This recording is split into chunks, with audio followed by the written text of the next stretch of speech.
What's going on, everybody? Jonathan Rainier from Passionville. Today's video is brought to you by motopartsource.com, your online source for high quality used parts for your first and second generation Suzuki SV650 and SV1000. Let's get today's video started.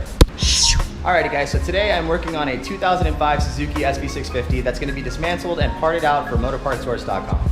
Now this bike arrived to me in non-running condition. As you can see, it has definitely seen better days.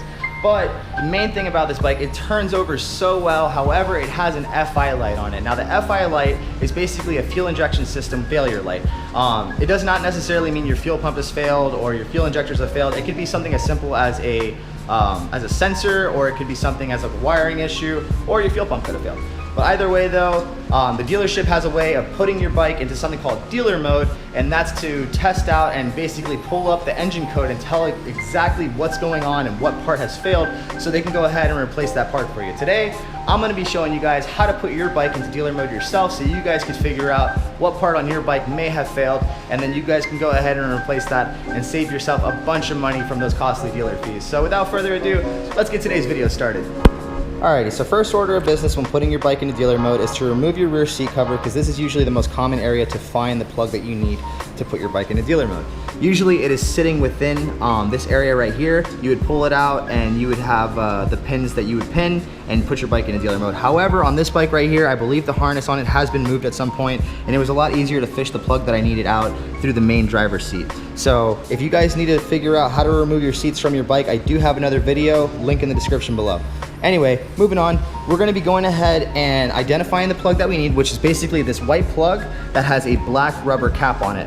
Once you remove the rubber cap from the plug, you're gonna notice that there are 6 connections inside of it, and there's only 4 of them that are actually pinned. Now you're gonna be using the ones that are stacked, this one right here, and then this one right underneath it. And once you go ahead and put this jumper wire between this right here and bridge the connection, you'll have your check engine light appear on your dashboard, and it will tell you exactly what code and what part has failed on your SV650. So let's go ahead and get this jumper wire installed.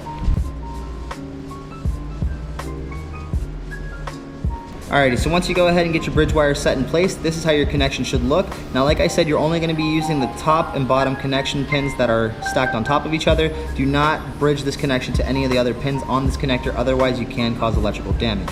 Now, once you go ahead and get your bridge wire set in place, come over to your ignition, turn your key to the on position, and you're gonna notice your instrument cluster light up like normal.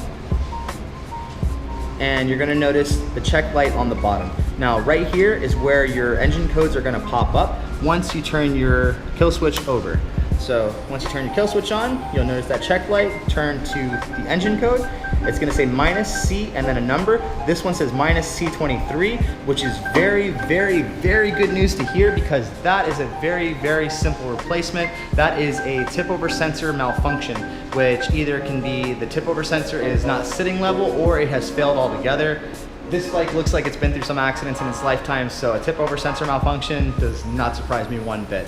Anyway guys, I'm gonna put a list of all the engine codes at the end of this video, so that if you do this test on your bike and you find any codes, you can match it up with the code on that list, and then you can go ahead and figure out what parts you have to replace or what repairs need to be made.